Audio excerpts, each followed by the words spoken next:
Всем привет! Меня зовут Оксана. В этом видео я хочу рассказать о том, как делала фигурку Заэры. Ставь лайк, подписывайся на канал и не забудь тыкнуть в колокольчик. Совсем скоро у меня будет первая 1000 подписчиков. Я очень это жду и надеюсь, что вы порадуете меня, ребята. Пожалуйста. Знаете, моя самая нелюбимая часть – это делать руки. Поэтому я начинаю первым делом стряпать именно их. Как говорится, нелюбимое на первое, а сладенькое на десерт. Сначала нужно сделать все 10 маленьких сосисок, и я использую для каркаса тонкую гибкую проволоку. Так можно подкорректировать положение руки после запекания и намного легче исправить любое положение и позу. Вообще в работе я использую очень четкий алгоритм. Сначала каркас из проволоки, потом из фольги, потом легкий каркас из глины. И только после этого, когда каркас стал твердым, я могу приступать к проработке деталей. Потому что изначально фольга все равно двигается. И мне нужно как можно более плотно прижать ее с помощью глины. Знаете, одно из самых сложных заданий для меня в процессе – это размять глину или сделать градиент. Так что вообще-то я вас обманула насчет рук. Еще за кадром я сижу и несколько часов кручу пластомашинку как шарманку, чтобы сделать много-много разненьких или одинаковеньких по цвету пластинок глины. В видео все всегда выглядит в 100 раз проще, чем в жизни. Сложность с крыльями еще составляет то, что я хотела, чтобы они выглядели как кожа и были полупрозрачными. Они много хлопот доставили, но, если честно, их покраска доставила мне огромное удовольствие. Я даже заулыбалась на видео в конце. Далее я приступила к созданию лица. И тут даже покажу почти полный процесс в ускорении. Еще есть одна тема, которую я хотела бы обсудить. Мне нравится называть себя скульпториней. Не скульптор, не художник и не мастер уж тем более. Да. Я считаю это важным, потому что, очевидно, новые слова не возьмутся из ниоткуда, так что я горячо приветствую любые феминитивы. Вся прелесть в том, что мы свободны использовать их как нам угодно. То, что приживется, то и останется. Почему не скульпторка? Просто потому, что суффикс «ка» в русском имеет неоднозначное значение. Многие воспринимают его как пренебрежительное отношение, так как больше привыкли слышать в обращениях вроде «Машка», «Сашка» и тому подобных. Ну и не скульпторша, потому что суффикс «ша» может означать как бы «жена скульптора». Это распространено в литературе. Обычно «жена кого бы то ни было» обозначают этим суффиксом или конкретно негативное отношение. То есть в русском языке сейчас уважительнее будет сказать «скульптор», чем упомянуть как «скульпторша». Слушатели просто могут не так понять. Однако с суффиксом «ша» привычнее, конечно. Есть в русском некоторые схемы, по которым образовываются новые слова. И вот если слово заканчивается на «р», например, то чаще используют все-таки именно «ша». Вроде «доктор», «докторша». Но мне это образование просто не очень нравится. Как я уже сказала, его почти никто не использует, практически.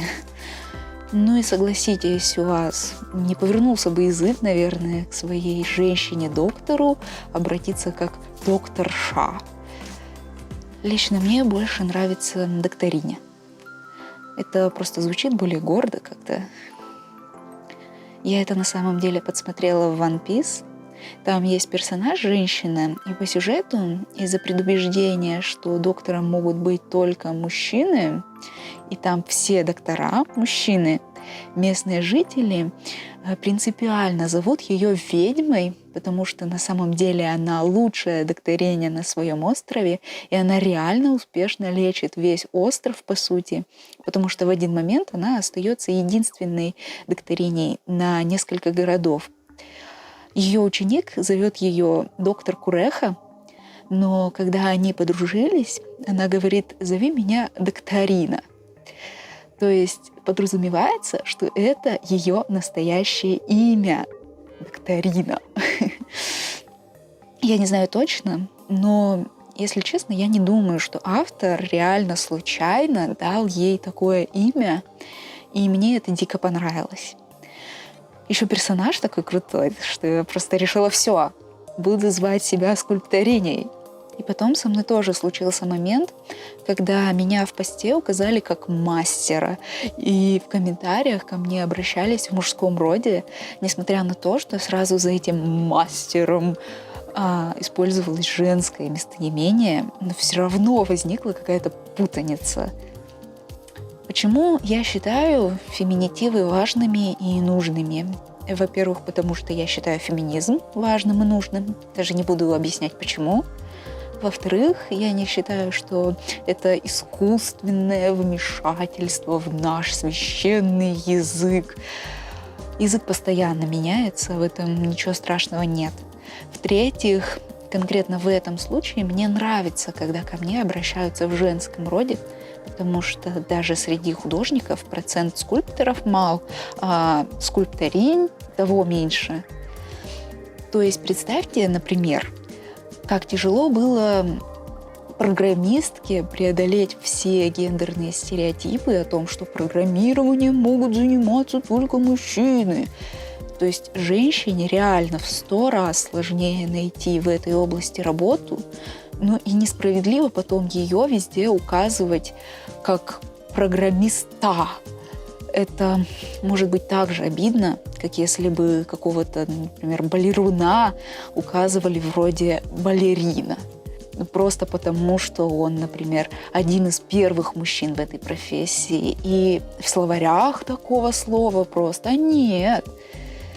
Ну и почему-то никого никогда не удивляло и не смешило, что когда мужчины приходят в любую женскую профессию и придумывают там свои названия, например, стюардесса — стюард или медбрат. Ну, в общем, очень странное дело.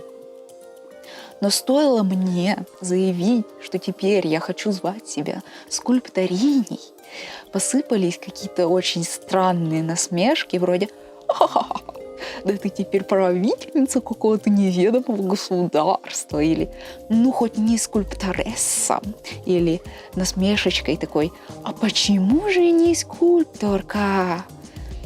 Спасибо всем, очень остроумно, именно то, чего я и ожидала. Вот всем, кому это с непривычки смешно, и они считают своим святым долгом высказаться и поржать, идите в жопу. Вернемся к фигурке. Большая часть работы была сделана, и мне нужно было постепенно полировать фигурку, но при этом еще и работать над соединениями. Кстати, после запекания градиент, который я так старательно делала, стало почти не видно. Мне стоило взять глину более яркого оттенка, красного, чтобы градиент выглядел как-то хоть более насыщенным. Я сделала рога немножко более массивными, чем в оригинале, потому что так мне показалось, что фигурка будет выглядеть более величественно. Хотя, мне кажется, я должна была их больше развернуть в разные стороны. На тот момент вообще-то я посчитала, что тогда рога будут выглядеть немножко слишком широкими. На данном этапе мне нужно было сделать пазы для того, чтобы фигурку было легко собрать. Для этого я просто вырезаю нужное отверстие скальпелем, затем заполняю эпоксидной самозатвердевающей массой и использую масло для того, чтобы элементы было легче вытащить. Теперь я могу проработать мелкие детали или добавить массу, где это необходимо. Видно, что я переделала ноги, мне показалось, что они слишком толстые, поэтому я полностью вырезала целые куски из них. на проработку со всеми этими мелкими деталями такая фигурка занимает очень много времени. Примерно 2 месяца я работала над ней. Затем пришло время для волос. Я сделала основную массу непрозрачной, а тонкие и мелкие детали как бы тоже из прозрачной глины, так же как ушки или кожа для крыльев. Знаете, у меня есть какая-то странная привычка. Я очень сильно хмурюсь, когда работаю, потому что это требует большого сосредоточения от меня. Даже вот когда я слушаю аудиокнигу за работой, то могу настолько глубоко погрузиться в процесс, что вообще не пойму, о чем речь в книге. И еще одна привычка, которая помогает мне немного сосредоточиться, это высовывание кончика языка. Кто заметил, насколько я хмурюсь, высовываю язык на кадрах, и как я в конце реально улыблюсь, когда крашу эти долбаные крылья. О боже. Я сразу покажу процесс покраски, пропустив весь процесс шлифовки, потому что это создает очень много пыли, и там все равно ни черта не видно. В общем, забейте.